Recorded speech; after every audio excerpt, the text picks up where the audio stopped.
자, 봅시다. 여기에 이제 나와 있는 전문 용어 중에 중요한 말이 바로 여기에 있는 타이트레이션. 보이시죠? 타이트레이션. 우리말 번역? 네, 적정이라고 합니다. 그래서 이제 적정이 뭐냐에 대해서도 이제 사실은 알아두면 좋은데, 그 예전 방학 수업 때 이 적정이 뭔지를 살짝 말씀을 드리긴 했거든요. 근데 이 3년기 적정 관련해서는 사실 3년기 반응이 좀 더 중요하기 때문에 적정 자체에 대한 뭐냐면은 이론을 잘 알 필요는 없는데, 기본적으로 적정은 물질의 무엇을 알아낸다? 농도를 알아내는 녀석이죠. 그래서 이제 여기 실험 과정이죠. 그래서 어떤 물질이 있는데 그 물질의 농도를 모를 때 그걸 알아내는 실험 과정을 적정이라고 해요. 그걸 이제 3년기 반응에서 적용을 해보겠다는 건데, 이때 이 적정, 3년기 적정에서 아주 많이 활용되는 것 중에 하나가 바로 인디케이터입니다. 그래서 영어 표현으로는 인디케이터고 우리말 번역은 지시약. 지시약. 그래서 어떻게 되느냐, 이 지시약은 묘하게도 뭐가 변한다? 컬러, 색깔이 변하는 녀석을 지시약이라고 합니다. 그래서 왜 술 먹으면 얼굴 빨개지는 사람 있거든요. 그런 사람 있는 거 알아? 네, 그래서 이제 뭐냐면 뭐냐면 몸에 알코올 분해 효소가 유전적으로 많지가 않아서 술을 요만큼만 먹어도 알코올 쇼크가 오는 거예요. 알코올 쇼크가 와가지고는 얼굴이 새빨개지는 이런 사람들이 있는데, 그걸 화학과에서는 인디케이터라고 해요. 네, 그래서 이제 색깔이 어떤 특별한 상황에서 색깔이 변하는 그런 물질들을 인디케이터라고 하는데, 3년기 지시약에서는 대표적으로 이제 리트머스 시험지 이런 말 들어본 적 있죠? 그거는 페놀프탈레인 이런 말 들어본 적 있죠? 이런 것들이 지시약의 3년기 반응에서 사용되는 지시약이 된다 이런 말이야. 근데 이거 말고도 지시약은 한 1000가지가 넘기가 있어요. 사실 지시약은 우리 자연에 존재하는 색깔들이 있죠. 예를 들면 봄에 꽃 필 때 이렇게 산에 가면 꽃 색깔들이 알록달록 하잖아요. 그 자연에서 볼 수 있는 거의 대부분의 색깔들이 다 지시약이에요. 그래서 필요하면 지시약을 만들어 쓸 수도 있어요. 그래서 꽃잎을 따다가 꽃잎을 이렇게 찌우면 거기서 색소들이 빠져나올 거 아니에요. 그놈들을 물에 똑 넣어가지고 색깔이 나타나면 그걸 가지고 pH 변화에 따라서 색깔이 변하는 지시약으로 활용할 수도 있어요. 그래서 자연에 존재하는 거의 대부분의 물질들이 다 지시약인데, 이때 대표적으로 리트머스, 페놀프탈레인 이런 애들이 pH 영역 조건에 따라서 색깔들이 이렇게 변하게 된다 이런 말이지. 그러면 이런 식의 색깔이 어떻게 변하느냐를 외울 필요는 전혀 없고요. 어떤 pH 영역에 따라서 색깔이 변하는지는 문제에서 주니까 이런 애들이 지시약인가 보다 라고만 생각할 수 있으면 되겠습니다. 자, 이 지시약의 특징을 좀 살펴볼 건데요. 이 지시약이 그 자체가 스스로가 약산이에요. 혹은 약염기예요. 그래서 그 자체가 산해리를 할 수 있기 때문에 pH 변화에 따라서 색깔이 변화할 수 있는데, 그걸 도식적으로 어떻게 표현을 한다? 이렇게 표현을 하도록 하겠습니다. 자, 지시약을 영어로 뭐라고 한다고요? 인디케이터라고 한다고 했죠. 그래서 여기에 있는 지시약의 인디케이터의 IN 이 부분을 따서 지시약의 형태를 HIN 이런 걸로 표현을 할게요. 근데 이 지시약 자체가 뭐다? 산해리를 할 수 있거든요. 그래서 그 산해리한 꼴을 여기에 있는 수소가 떨어져 나와서 IN-라고 하는 음이온꼴로 존재할 수도 있고, 아니면 수소가 붙어서 H-아이온꼴로 존재할 수 있는데, 이때 H-IN이라고 표현하는 이 꼴하고 IN-라고 표현하는 이 꼴이 서로 짝의 관계다 이렇게 생각을 할 수 있겠죠. 이때 그 지시약의 짝산꼴을 편의상 acidic form, 우리말 번역으로는 산성형이다 이렇게 얘기를 할 수 있을 거고요. 이 지시약에서 산해리를 하고 나서 만들어진 음이온꼴, 얘를 편의상 basic form, 염기성형이다 이렇게 표현을 해볼 수가 있겠죠. 이 지시약도 뭐가 나타날 수 있냐면, 지시약의 산해리 상수, 이게 나타날 수 있는데, 당연히 평형상수니까 어떻게? 반응물분의 생성물 이렇게 농도곱으로 표현할 수 있겠지. 알겠죠? 알겠죠? 그래서 여기서 우선 1차적으로 알아야 될 게 산염기 지시약으로 사용되는 지시약 자체가 뭐다? 스스로 약산이거나 약염기다. 무슨 말 알겠죠? 알겠죠? 요거 기억하세요. 그리고 그 다음 알아둘 거, 이 지시약은 얼마를 쓴다? 아주 조금만 써야 돼요. 아주 조금만 써야 돼. 그래서 적정 실험 장치가 보통 어떤 꼴이냐면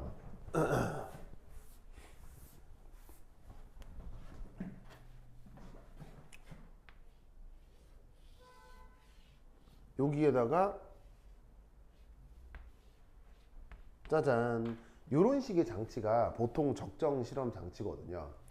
그래서 이때 이 아래쪽에 에널라이트 라고 하는 물질이 있고 이 에널라이트가 바로 적정의 대상이에요. 농도를 모르는 녀석이죠. 여기에 요런 실험 기구를 우리가 뷰렛이라고 하잖아요.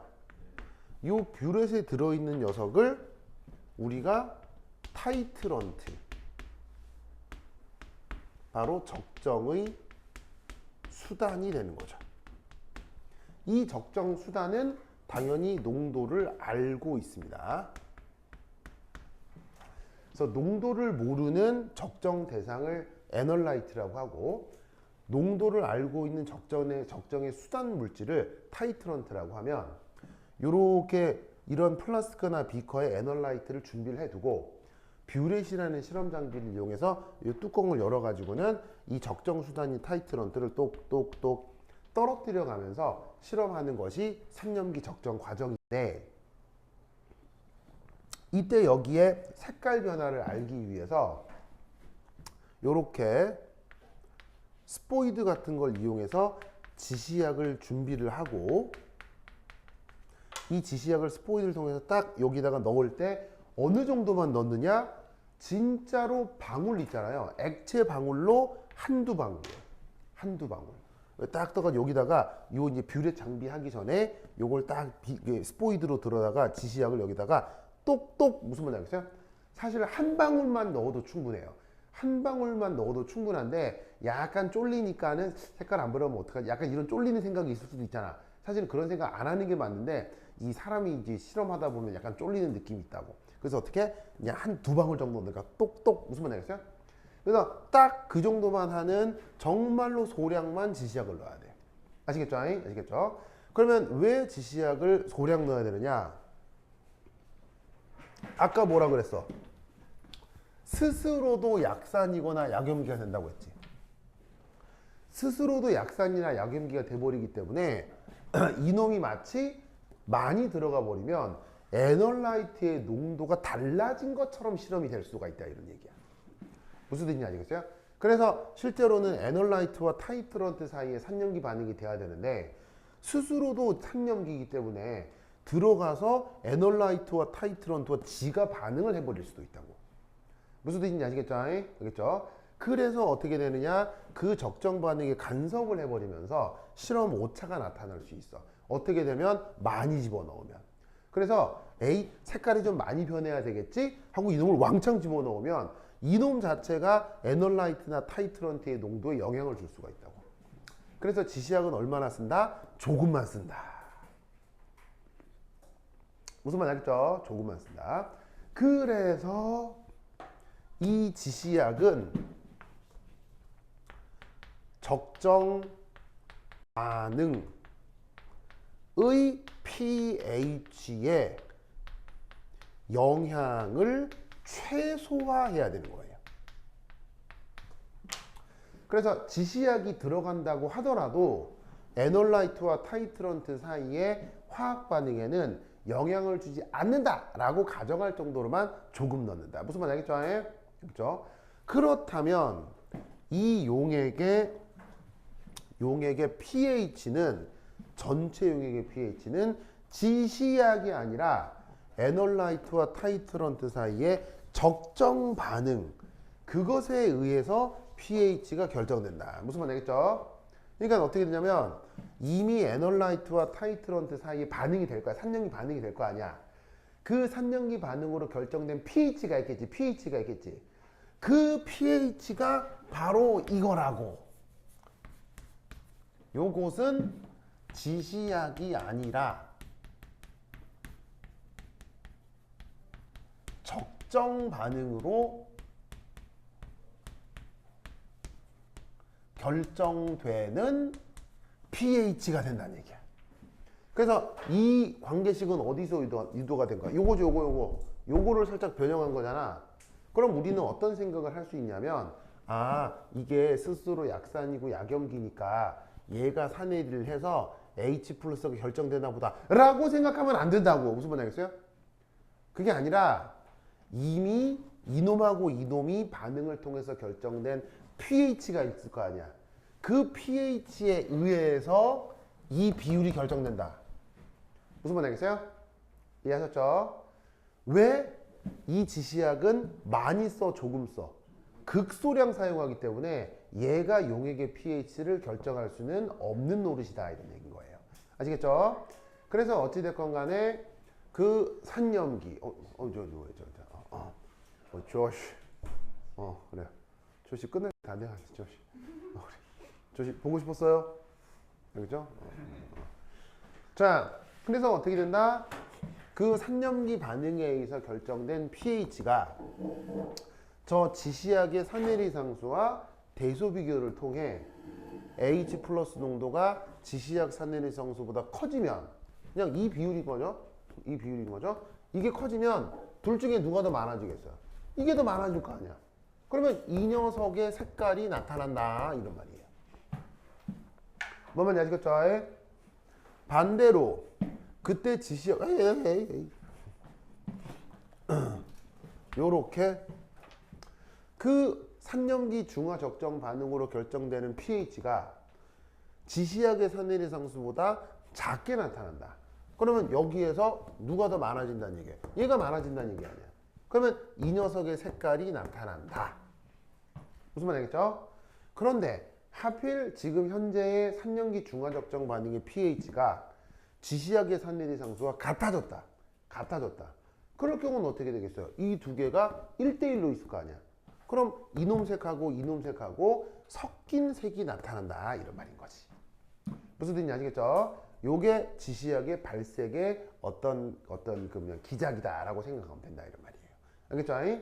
그리고 이제 또 문제에서는 이제 곧 여러분들 학교 시험 문제에서 어떤 것들이 나오는지 말씀드리겠지만, 시험 문제에서는 어떻게 나오느냐? 내가 지금 어떤 적정 반응을 하려고 하는데 여러 후보 지시약들 중에서 어떤 걸 골라야 될까? 이런 선택지들이 나온단 말이에요. 그럴 때 어떻게 하느냐? 요거. 자, 적정 반응이 진행이 돼서 당량점에 도달했어요. 자, 당량점은 뭐냐면 바로 저기에 있는 타이트런트와 에널라이트 모두 한 개 반응물이 되는 순간